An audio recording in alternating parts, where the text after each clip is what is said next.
everybody, this is SaberRex coming to you live with a brand new video review for the Beasts of the Mesozoic Ceratopsians Series action figures.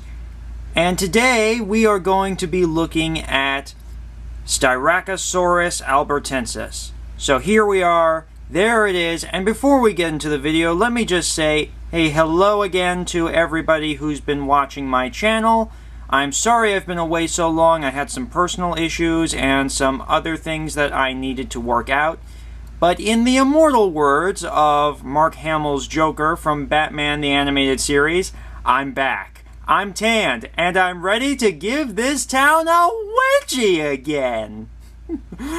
But humor aside, I have been waiting extremely patiently for the Beasts of the Mesozoic figures to come into being yet again.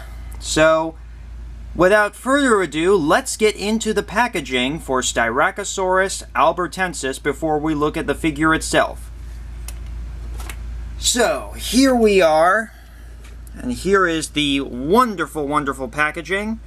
As you can see, Styracosaurus albertensis with some beautiful, beautiful artwork. Inside, you have this wonderful, wonderful diorama, and additionally, on the back, you have facts and figures regarding the ceratopsian itself. And there is, of course, a collectible card inside, and if we slide this bit off, you can see all the Beasts of the Mesozoic figures for Wave 1. And I will be reviewing each and every one of these figures for all three waves, because there are three. And yeah, I am just looking so forward to sharing these with you. Now, the artwork has been done by Jax Joxon and Carlo Arellano for this particular figure. And unlike with the Raptors figures that preceded these for the Beasts of the Mesozoic, the Ceratopsians figures had multiple artists doing the artwork for the packaging. So people like R.J. Palmer, Jax Joxon, and so on and so forth. Now, we also have this wonderful card that comes within the packaging itself. This is standard for all the Beasts of the Mesozoic Ceratopsians Series figures. And on the back, it's basically the same with the factoids about the dinosaurs themselves. And yeah, just something that comes with every figure that I think you'll enjoy having almost as much as the figure itself because of the beautiful artwork. And in addition to that, there is a set of instructions. Now, the instructions clearly state that when you get this figure, you are supposed to dip the tail in hot water or use a hairdryer on the tail in order to heat up the plastic enough so that it expands, because if you don't, it's going to be very hard to get it onto the dumbbell joint at the base of the tail, as you can see here. That'll make it a lot easier, and it'll prevent any breakage to any of the joints involved, because I've had to do the same thing with my NECA 25-inch Godzilla. Heating up the tail is tremendously important in both the Beasts of the Mesozoic and these types of figures from NECA, because it prevents any damage. Now, these instructions come with each and all of the Ceratopsian figures, so don't ignore them. Definitely take advantage of them, and you'll keep yourself from getting frustrated or potentially breaking your figure. But other than that, let's move on to the figure itself. So here we have Styracosaurus, and I have to say, out of all the Wave 1 figures, the rest of which I will be getting this upcoming week, because my order was so large that they had to ship them in 2 packages. Yeah, out of all the Wave 1 figures, this one is definitely my favorite in regards to its color scheme. Now, In regards to the color schemes for all the beasts of the Mesozoic Ceratopsians, they are based off real animals, specifically frogs, lizards, and in the case of Styracosaurus, which we will be reviewing in a later video, the coloration actually found in the dinosaur fossils themselves, because it turns out color can actually preserve in fossil dinosaurs. It is preserved in Microraptor, it is preserved in Styracosaurus, it is preserved in an armored dinosaur called Borealopelta. Just amazing stuff. Now, the color scheme for the Styracosaurus, in this case, is actually based off a poison dart frog. Specifically, my favorite species, the strawberry poison dart frog. And it just works so well for this figure. I mean, I can't imagine Styracosaurus looking any other way. It fits the animal so well. And if you look at it, just look at it, like if I bring this in closer to the camera, you can see all this beautiful detail with the stripes and the scales and the tinting on the horns. It's just phenomenal. Absolutely phenomenal. I particularly love the blue alongside the face and on the frill in conjunction with this green and the yellow. Just makes it look like it has real eye spots, which is what Ceratopsians often are assumed to have had as a means of display. And yeah, the scales on this are absolutely beautiful, beautiful, beautiful. Now, in regards to the figure itself, it is a mixture of soft and harder plastic. This softer plastic is not really too soft. It's very, very firm, but it gives enough leeway when the figure moves that you can do a lot with it without fear of it getting malformed or bent or anything like that. And yeah, it's just incredible. Oh, now they did not put a wire in the tail like they did for the raptors for this particular figure, but yeah, I don't think that was really necessary, and I think it would have increased the risk of breakage in the figure if they did that. So I'm absolutely fine with the fact that its tail can only move at one particular joint. Now, articulation-wise, this figure has roughly 20 points of articulation. So, it can move its shoulders and the elbow, as you can see here, like so. And it can basically do a 90-degree bend at the elbow. The wrist can also move, like so. Not as much as on some of the smaller figures, but there's quite a bit of joint movement there. The shoulders can splay out, like this. And you can get a full, you can get a full 360 degrees out of it, though I do not recommend it because of the clearance issues due to this shoulder piece right here. But yeah, that's the front leg movement. The back legs are also capable of 360 degree movement. You can move them this way, you can move them that way, and again, full 360, though I don't recommend it because of the clearance issues. Can do about just about a 90 degree bend, maybe a little less than that at the knee joint. Can straighten its legs about that much because of the knee piece right here that covers it. But the ankle can also move. This is the ankle right here, just so that you know. And the foot can also move a little bit. Not as much overall, but it can also swivel just a little bit. And overall, this piece is does not give it clearance, but it does allow it to balance very well. So that makes it really, really good. The tail has a dumbbell joint, so you can move it left, right, up, and down. Basically a full range of movement there. The torso is also on a dumbbell joint, and you can move it left, like about there. You can move it right. Yeah, you can move it left, you can move it right, you can move it up, like so, or down.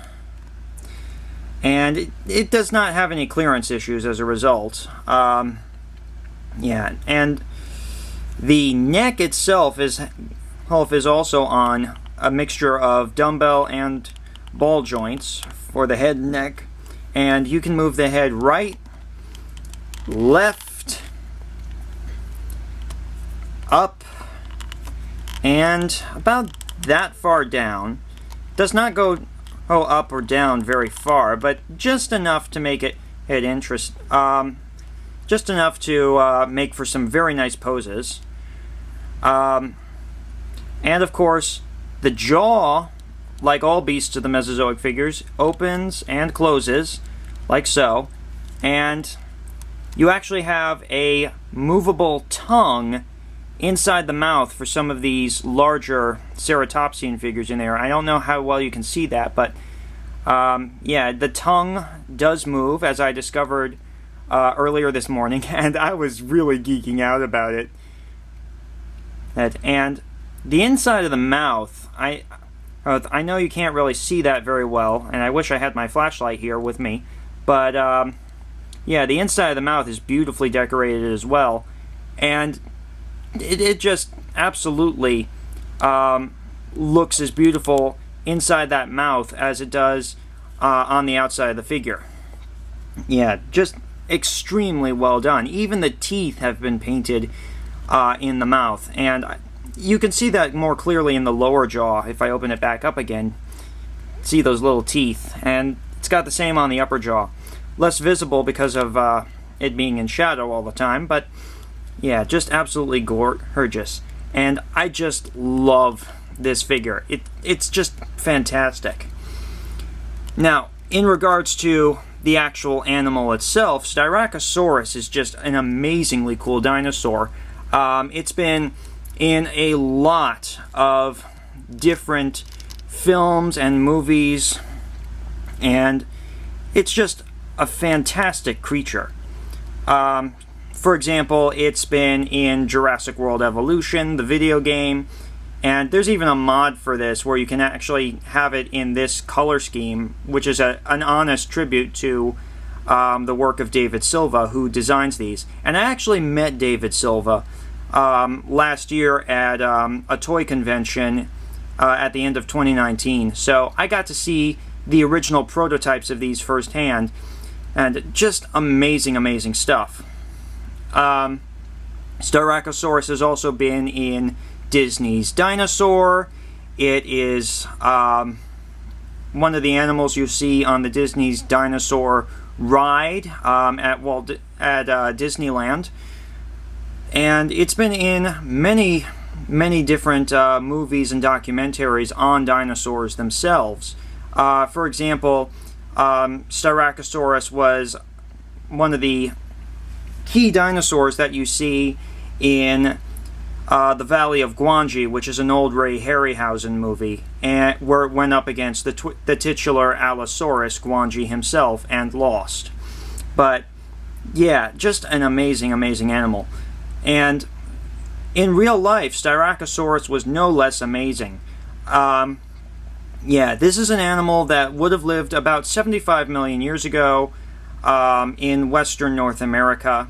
And a lot of people associate this animal as being an animal that lives in large herds, but in truth, it really probably did not. It was maybe more of a solitary animal.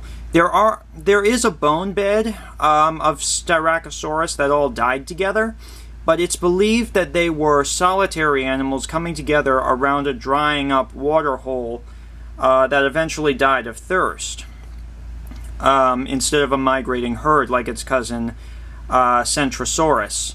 Now, it is his probably a descendant of Centrosaurus, and it is a member of the group of ceratopsians called the Centrosaurines, which are the short-frilled, long-horned ceratopsians, and it is thus related to Centrosaurus, Pachyrhinosaurus, Ionosaurus, and things like Nasutoceratops, which we will also be covering in a later video. It would have also lived alongside other famous dinosaurs like Edmontosaurus and Gorgosaurus and Daspletosaurus, which would have been its main enemies. So, yeah, absolutely one of the most interesting dinosaurs there is. And one of the best places to find fossils of this dinosaur is in the Dinosaur Provincial Park in Canada. Yeah, and specifically the Dinosaur Park Formation in Canada as well. Yeah, so just an amazing animal. Now, in regards to the length of this figure, it is approximately, if I get out my tape measure, about 13 inches long to the end of the horn, and approximately 6.5 inches tall to the top of the frill spikes on the end, which of course is what gives Styracosaurus its name, spiked lizard. And Styracosaurus is also very interesting because it is actually a creature that had a lot of individual variation. So you could actually have Styracosaurus with individuals that had bent nose horns that twisted forward or back, some that had more horns on one side of their frill than another. Just an incredible amount of individual variation between them. So much so that a close cousin called Rubeosaurus may actually turn out to be an individual of Styracosaurus itself. Now, in regards to this figure's scale, this is about 1/18 scale size for the Ceratopsian figures, and yeah, absolutely great collector's figure. We will be getting much bigger figures than this. This is just one of the medium-sized Ceratopsians, but yeah, this is 1/18 scale. If you were to put this alongside like a 3 3/4 inch action figure like from Jurassic Park or Star Wars, that would actually be to scale with how big this dinosaur is compared to a human being in real life. So, yeah, absolutely fantastic. Now, in regards to the figure itself, well, regarding price, it's actually one of the more expensive Ceratopsians, but you can actually order it now on Creative Beast Studio or Everything Dinosaur in the UK if you live in Europe. And yeah, originally when it was on BackerKit for the pre-order store, it was about $65. It's probably closer to $70 now. But if you save up, or if you have that kind of money lying around, do not hesitate to pick up this dinosaur because it is totally worth the money. Hey, you will not regret getting it. Just a fantastic figure. And lastly, before we go, I want to just say, hey, that if you like this video, please click on the like button and click subscribe and hit the bell icon. And I want to just say, hey, that you're never too old to play with toys. Don't be afraid to be a toy nerd, and have a nice day. Thank you.